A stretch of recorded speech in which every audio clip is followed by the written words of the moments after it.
నేను మెదక్ డిస్ట్రిక్ట్ నుంచి. నేను ఆల్రెడీ ఒక ప్రాపర్ క్రికెటర్ని. నేను ఆల్మోస్ట్ నేను ఒక బచ్పన్ నుంచి నేను క్రికెట్ ఆడుతున్నాను. బట్ ఇక్కడ నేను టీసీఏతో కొలాబరేట్ అవ్వడానికి, టీసీఏలో పనిచేయడానికి ఒకటే కారణం, జిల్లాలో క్రికెట్ డెవలప్ అవ్వాలని ఒకటే కారణం. బట్ ఇక్కడ మేము పోతున్న కొద్దికి హెచ్సిఏలో ఇంకా జరుగుతూనే ఉన్నాయి అవకతవకలు. ఒక ప్యానెల్ ఒక క్రైమ్లో దొరికినప్పుడు మళ్ళీ ఇంకో ప్యానెల్ రెడీ అవుతుంది, ఇంకో ప్యానెల్ రెడీ అయినప్పుడు ఇట్లా జస్టిస్ నుంచి వస్తుంది. ఆ జస్టిస్ నుంచి వచ్చినాక కూడా మళ్ళీ ఇంకొక 4 నెలలో 5 నెలలో ఇంకో ఎలక్షన్ జరిగి ఇంకో ప్యానెల్ రెడీ అవుతుంది.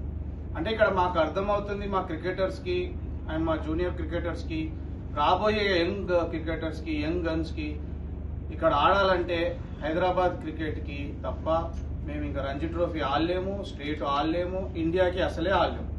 ఇక్కడ క్లియర్గా అర్థమవుతుంది అదే. ఎందుకు అనంటే ఉన్న 200 చిల్లర క్లబ్లో వాళ్ళందరూ ప్యానెల్లో వస్తారు, దొరుకుతారు, కేసు అవుతుంది, మళ్ళీ వాళ్ళు వెళ్ళిపోతారు. అంటే దీన్ని బట్టి అర్థమవుతుంది ఏంటంటే ఉన్న 200 మెంబర్స్ ప్యానెల్లో వస్తారు. ఆ 200 మెంబర్స్ అయిపోయేదాకా మా జీవితాలన్నీ అయిపోతున్నాం. నా జీవితం అయిపోయింది, నా ఇంకో 2 జనరేషన్ల జీవితాలు అయిపోయినాయి, ఆ పైన 2 జనరేషన్ల జీవితాలు అయిపోతాయి. అంటే పుట్టబోయే క్రికెటర్స్ ఇంకా మా జిల్లాలో దొరకరు. ఉన్న ఈ తెలంగాణలో ఇప్పుడు తెలంగాణ రాష్ట్రం వచ్చి 13 సంవత్సరం నడుస్తుంది. అతిపెద్ద ఆశ్చర్యం ఏంటిదంటే క్రికెటర్స్ ముందుకు రావట్లేదు. మేము ఆడేటప్పుడు మంచి క్రికెటర్స్, మేము ఆడుతున్నప్పుడు మంచి ప్లేయర్స్ హైదరాబాద్ని కొట్టేవాళ్ళం, హైదరాబాద్లో టోర్నమెంట్స్ గెలిచేవాళ్ళం, హైదరాబాద్లో మంచి పేరు సంపాదించుకున్నాం మేము. బట్ ఇప్పుడు ఆ ప్లేయర్స్ రావాలంటే చాలా భయపడుతున్నారు, వాళ్ళ పేరెంట్స్ పంపాలంటే చాలా భయపడుతున్నారు. ఎందుకు ఈ దరిద్రం పట్టింది హెచ్సిఏకి అని అంటే మెయిన్ హైదరాబాద్లో ఉన్న 213 క్లబ్లు, 200 చిల్లర క్లబ్లు హైదరాబాద్ నుంచి ఉన్న సెక్రటరీస్.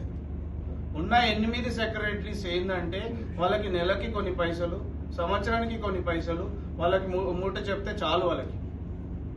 దానివల్లనే ఈ దరిద్రం వచ్చింది. మెయిన్ పాయింట్ ఏంటంటే ఇక్కడ మెయిన్ వచ్చిన సంవత్సరం పైసలు వాళ్ళ దగ్గర ఒక అకౌంటబిలిటీ ఉండదు. ఇప్పటి వరకు జిల్లాలో ప్రతి జిల్లాలో ఒక క్లబ్ లేదు, ఒక అకాడమీ లేదు, జిల్లా నుంచి ఒక ప్లేయర్ని ఆడిపియాలని చెప్పేసి ఒక కోచ్ ప్రాపర్ లేరు, ఒక క్వాలిఫైడ్ కోచ్ లేరు.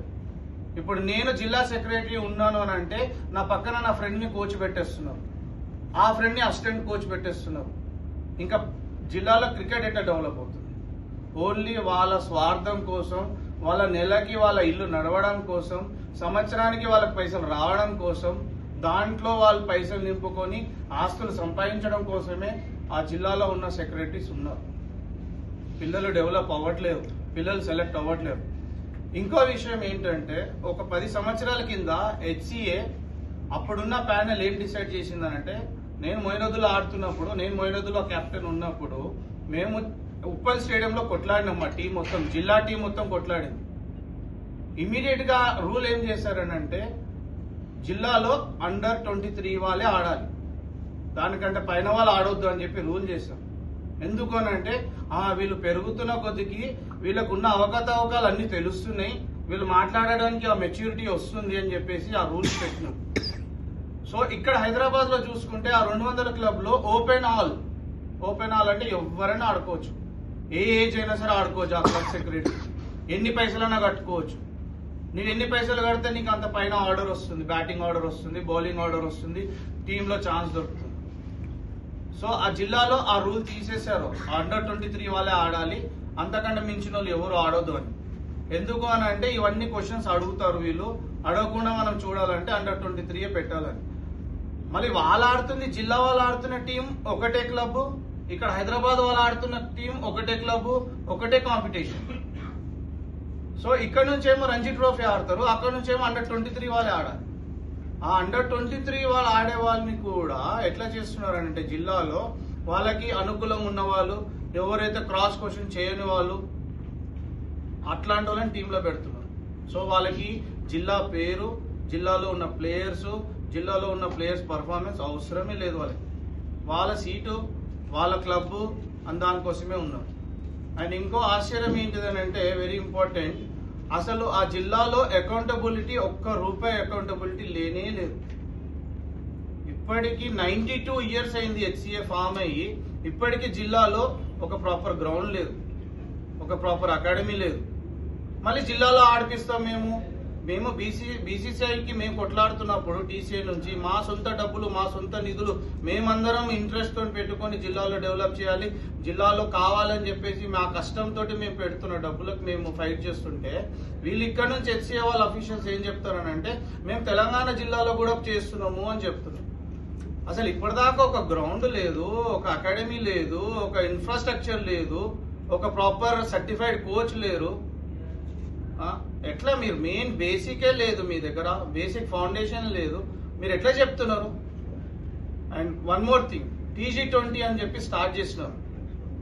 చిన్న లాజిక్ నేను అందరిని అడుగుతున్నాను, క్రికెటర్స్ ని, సామాన్య వ్యక్తిని, తెలంగాణ పుట్టిన ప్రతి బిడ్డని ఒక క్వశ్చన్ అడుగుతున్నాను.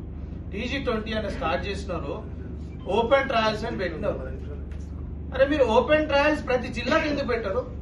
ప్రతి జిల్లాలో మీరు టీంని పంపించి ఎందుకు పెట్టారు?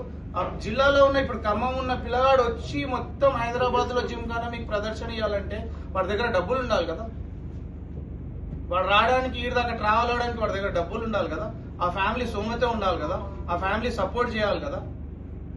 ఇక్కడ దాకా ఎందుకు రప్పియాలి? ఇక్కడ దాకా వచ్చిన తర్వాత నువ్వు సెలెక్ట్ చేస్తావో లేదో తెలియదు. అదే నువ్వు ట్రయల్స్ షార్ట్ లిస్ట్ చేసి ప్రతి జిల్లాలో పెట్టు, ప్రతి జిల్లాలో 5 టీములు తీసి వాళ్ళకి మ్యాచ్లు పెట్టు. అది చేయరు మీరు. ఎందుకు అని అంటే మీరు తెలంగాణ జిల్లాలని తొక్కాలి. మీ ఫస్ట్ ఆఫ్ ఆల్ మీ మోటోనే అది. మీకున్న 200 చిల్లర క్లబ్ లో మీ మోటోనే అది. జిల్లాలో వాళ్ళని రానియొద్దు, జిల్లాలో వాళ్ళని వస్తే మా సీటు పోతుంది, మా క్లబ్ సెక్రటరీ పోతుంది అనే ఆప్షన్ తో ఉన్నాం. ఉన్న 8 మంది జిల్లా సెక్రటరీస్ కూడా ఇప్పుడు దాంట్లోనే మింగిలై ఉన్నారు. ఫస్ట్ ఆఫ్ ఆల్ తెలంగాణలో ఉన్న 8 జిల్లాలని తక్షణమే రద్దు చేయాలి. బీసీసీఐ ఇమీడియట్ గా టీసీఏకి అఫిలియేషన్ ఇస్తే మేము మీ డబ్బులు మాకొద్దు, మీకున్న బ్యాంక్ అకౌంట్స్ మాకొద్దు, మేము సొంతంగా మా ఆస్తులు అమ్ముకొని మా పిల్లల గురించి మేము పెట్టుకుంటాం. బట్ మాకు అఫిలియేషన్ లేదు కాబట్టి మేము ఇంకా పడుతున్నాం అంతే. మీరు చేస్తున్న అతిపెద్ద మోసం ఇది తెలంగాణలో జరుగుతున్న అతిపెద్ద మోసం. మీరు ఏ పిల్లోడికి, ప్రతి తెలంగాణ బిడ్డకి మీరు సమాధానం చెప్పలేని పరిస్థితుల్లో ఉన్నారు తెలంగాణలో. I request BCCI, Board of Cricket Council of India, to please take this action very serious. ఎందుకంటే ఇక్కడ ఉన్న అందరు క్రికెటర్స్ మేమందరం, ఆడిన ఎక్స్ క్రికెటర్స్ మేమందరం. Thank you very much.